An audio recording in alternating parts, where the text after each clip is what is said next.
బాబాయ్ గారు చెప్పండి, నిన్న చంద్రబాబు నాయుడు గారు సంపూర్ణ చేశారు వికలాంగులకు కానీ మొత్తగా మరి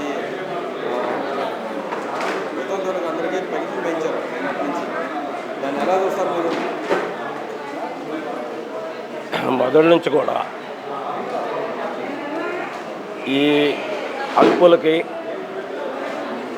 కాయకష్టం చేసుకోలేనటువంటి వికలాంగులకి, వితంతువులకి, పేద వర్గాల వాళ్ళకి మొదటి నుంచి కూడా వీళ్ళకి అండగా ఉండి వీళ్ళ జీవితాల్లో వెలుగులు తీసుకురావడంలో ప్రధాన పాత్ర పోషించింది చంద్రబాబు నాయుడు గారి. అసలు మొదటగా వికలాంగులకి పింఛన్లు 83లో ఇచ్చింది కూడా రామారావు గారి.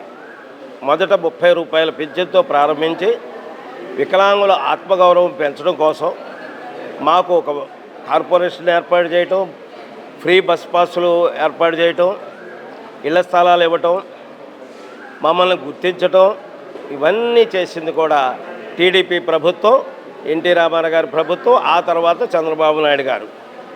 అయితే 2019లో మేము కూడా తప్పు చేసాం.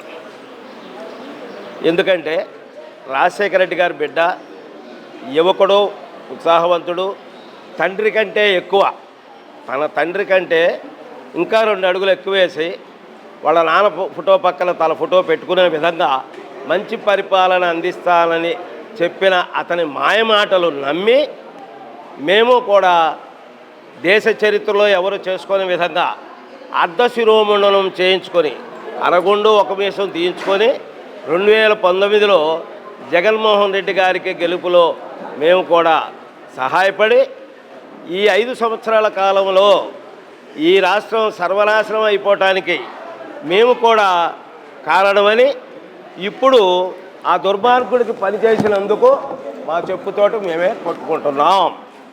ఆ తప్పులు సరిదిద్దుకోవటం కోసం ఈ జగన్మోహన్ రెడ్డి రాష్ట్రాన్ని సర్వనాశనం చేసి చంద్రబాబు గారు వెళుతూ 3000 రూపాయల పింఛను మా వికలాంగులకు పెంచితే ఆ పింఛన్ని ₹1 కూడా ఈ 5 ఏళ్ల కాలంలో పెంచకుండా కనీసం ఆర్థిక నిబంధనలు పెట్టి 40 ఏళ్ల నుంచి వస్తున్న మా పింఛన్లు కూడా దాదాపు రాష్ట్రంలో 90,000 మంది పింఛన్లు తీసేసి 18 మంది ఈ రాష్ట్రంలో ఆత్మహత్యలకు కారణభూతుడైన ఈ జగన్మోహన్ రెడ్డికి బుద్ధి చెప్పడం కోసం, ఈ ప్రభుత్వాన్ని నేలమట్టం చేయటం కోసం మళ్ళీ మా తప్పులు మేము తెలుసుకొని చంద్రబాబు గారికి పనిచేయటం జరిగింది. రేపు 4వ తారీఖు రిజల్ట్ వెలువడతాయి, అనగా 3వ తారీఖు నాడే నేను చెప్పాను, ఈ రాష్ట్రంలో జగన్మోహన్ రెడ్డి గారు చిత్తుగా ఓడిపోతున్నాడు. 130 స్థానాలకు పైగా టీడీపీ కూటమికి, ఎన్డీఏ కూటమికి, అట్లాగే జగన్మోహన్ రెడ్డి గారికి ఒక 45 లోపు వస్తాయని నేను వేసిన అంచనా కూడా తల్లకిందులై గాలి తుఫాను కొట్టేసేసి ఆ సునామీలో ఈ వైఎస్ఆర్సీపీ పార్టీ తుడిచిపెట్టుకుపోయింది. ఏ విధంగా అంటే 151 సీట్లు కదా వాళ్ళే, ఆ చివర ఒకటి, ఈ చివర ఒకటి, మధ్యలో ఈ 5 రామచిలక ఎత్తుకుపోయింది. ఆ విధంగా ఆ 11 మిగిలిన ప్రజలు ఇంకో గీత అది నామాలు పెట్టి గోవింద, ఒక సందర్భంలో ఆయన కూడా చెప్పాడు గోవింద అని, ఆ గోవింద ఖాయమైపోయింది. 11 సీట్లకే ఈ పార్టీ భూస్థాపితం అయిపోయింది. మొదటి నుంచి చంద్రబాబు గారే పెంచారండి. మా పింఛన్లు కానివ్వండి, వృద్ధాప్య పింఛన్లు కానివ్వండి, 200 రూపాయల పింఛన్ని 1000 రూపాయలు పెంచింది చంద్రబాబు గారే. 1000 రూపాయల పింఛన్ని 2000 రూపాయలు చేసింది చంద్రబాబు గారే. ఆయన కనుక గెలిస్తే 2019లోనే ఏకంగా 3000 రూపాయలు వచ్చేవి. ఆ 3000 రూపాయలు ఇవ్వడానికి జగన్మోహన్ రెడ్డి గారు 5 ఏళ్ళు సాగదీసి 250 చొప్పున సాగదీశాడు. ఈ రోజున 3000 రూపాయల పింఛని ఏకంగా 4000 రూపాయలు పింఛను పెంచడం, మరి అంత గొప్ప మనసు చంద్రబాబు గారికే ఉంది. ఈ మాయల మరాఠీ జగన్మోహన్ రెడ్డి మాటలు చెప్పడమే కానీ పేదవాళ్ళ కష్టాలు తొలగించడం అది చేత కాదు.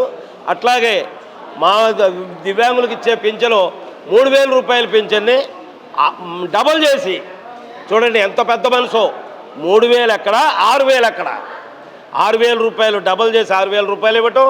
అలాగే 100% ఉండే ఒక మనిషి సహాయం లేకుండా మరి మంచానికే పరిమితమైనటువంటి వాళ్ళకి మానవతా దృష్టితో 15,000 రూపాయలు ఇవ్వటం ఇది ఎంత గొప్ప విషయమో ఈ రాష్ట్ర ప్రజలందరూ కూడా అర్థం చేసుకొని చంద్రబాబు గారికి అండగా ఉండాల్సిందిగా ఈ సందర్భంగా కూడా మేము కోరుతున్నాం.